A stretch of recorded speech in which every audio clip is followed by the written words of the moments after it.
पहलगाम हमला मामला, ओवैसी ने मोदी शाह से की बड़ी मांग। इस बार घर में घुसकर मारो मत, घर में बैठ जाओ।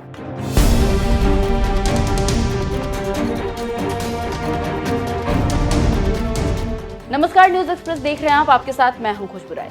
पहलगाम हमले के 1.5 हफ्ते का समय बीत चुका है। दोनों तरफ से बयानबाजी जारी है और भारत इसको लेकर कई कड़े कदम भी उठा रहा है, लेकिन जनता गुस्से में है। विपक्ष सरकार के साथ है और इसको लेकर सरकार को मजबूत भी कर रहा है। उसी को लेकर ओवैसी ने सरकार से एक बार फिर बड़ी मांग कर दी है और कहा है कि बीजेपी सरकार अगर पाकिस्तान के खिलाफ एक्शन को लेकर सीरियस है तो उसे घर में घुसकर मारने से आगे बढ़ना होगा। अब घर में घुसकर बैठ जाने वाले तेवर की जरूरत है। कश्मीर में पहले ही सभी दलों ने सर्वसम्मति से रेजोल्यूशन पास किया है कि पाक अधिकृत कश्मीर हमारा है। तो आप समझ सकते हैं कि कैसे ओवैसी ने पाकिस्तान पर हमला बोला है और क्यों। इससे पहले ओवैसी ने 2 दिन पहले कहा था कि जिसके घर में मलेरिया की दवा नहीं बनती है वो हमसे क्या लड़ना चाहता है। ये कौन सा मजहब है जो नाम पूछकर हमला करता है और धर्म पूछकर अलग करता है। सरकार को चाहिए कि वो सबक सिखाए बिना रहना नहीं है। सुनिए क्या कह रहे थे ओवैसी।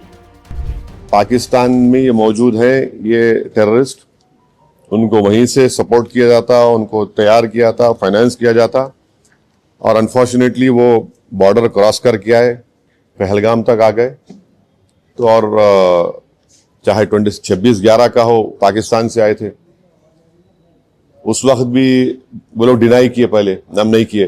जब अजमल कसब पकड़ा गया तो उनको एक्सेप्ट करना पड़ा। तो अब गवर्नमेंट क्या एक्शन लेगी वो गवर्नमेंट के ऊपर है, गवर्नमेंट वो तय करेगी, हम तो नहीं बोल सकते। मगर इनके खिलाफ तो ये हमारा मानना ये है कि ऐसे टेररिज्म को रोकने की जरूरत है और सख्त कार्रवाई करने की जरूरत है, क्योंकि कोई भी आपको तो पहले किसी को जान लेने का इख्तियार नहीं है। दूसरा, आप हमारे वतन में आकर आप जो इनोसेंट टूरिस्ट हैं उनका समुदाय पूछकर, उनका रिलीजन पूछकर उनको गोली मारना, ये बदतरीन हरकत है ये। और पाकिस्तान इन चीजों को रोकना जरूरी है। पाकिस्तान ये समझना जरूरी है कि आप किस देश के खिलाफ ये कार्रवाई कर रहे हैं। उनका जो एनुअल बजट है, हमारी मिनिस्ट्री ऑफ डिफेंस के बजट उससे बढ़ के है। और वो लोग जो है, भारत से उनका टाइम आधा घंटा पीछे है। उन्होंने आधा घंटा पीछे नहीं है, उन्होंने 30 साल पीछे है भारत से। और वहां के जो पॉलिटिशियन जो ये क्या बोलते हैं, बड़बड़ापन बोलते हैं ना, ये बकबक कर रहे हैं ना, मत करो ऐसा। आप ये ठीक नहीं है। आपके घर में आप इन शैतानों को पाल रहे हैं। आपके पास बलूचिस्तान का मसला है, आपका टीटीपी का मसला है, आप उसको देखो। आप क्या बना सकते हैं वहां पे? दवाएं नहीं बना सकते, मलेरिया की दवा नहीं बना सकते। तुम क्या बात कर रहे हैं आप? तो आप समझ सकते हैं कि कैसे ओवैसी साहब गुस्से में हैं और सरकार से सबक सिखाने से नीचे कुछ कम पर मानने को तैयार नहीं है। आपको जानकारी होगी कि इससे पहले भी ओवैसी आतंकवाद को लेकर अपनी बातों को रख चुके हैं। जब 26/11 हुआ था तो उसको लेकर ओवैसी ने उसका हवाला देते हुए कहा था कि 26/11 हुआ, पुलवामा हुआ, उरी हुआ, पठानकोट हुआ, रियासी हुआ। आपके पास तो पूरी विपक्षी पार्टी बोल रहे हैं कि खत्म करो आतंकवाद को। सभी विपक्षी दल सरकार से कह रहे हैं कि आतंकवाद का खात्मा किया जाना चाहिए। इससे यह समझा जा सकता है कि भारत में गुस्सा क्यों है और क्यों सरकार से सबक सिखाने की बात कही जा रही है। पहलगाम आतंकी हमले के बाद से भारत सरकार पाकिस्तान के खिलाफ कड़े फैसले ले रहा है।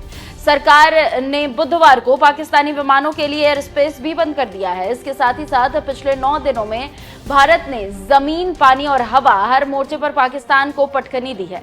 सिंधु जल समझौता रद्द कर दिया, अटारी वाघा बॉर्डर बंद कर दिया, पाकिस्तान राजदूत को भारत छोड़ने का आदेश दे दिया, सार्क वीजा पर छूट पर रोक लगा दी, राजदूत कार्यालय में कर्मचारियों की संख्या घटा दी, आसमान पर भी भारत ने पहरा लगा दिया है, पाकिस्तान पर डिजिटल स्ट्राइक भी किया है, सेना को एक्शन लेने की छूट भी दे दी है। इससे आप समझ सकते हैं कि कैसे पाकिस्तान को दवा दी जा रही है और उधर पाकिस्तान रो रहा है और कह रहा है कि भारत हमला करेगा। जानकार कह रहे हैं कि ये काफी तो नहीं है लेकिन कम भी नहीं है। इतने से ही पाकिस्तान खून के आंसू रो रहा है, लेकिन भारत चुप्पी साधे बैठा है और कुछ बड़ा सोच रहा है। देखना होगा कि आगे क्या होता है।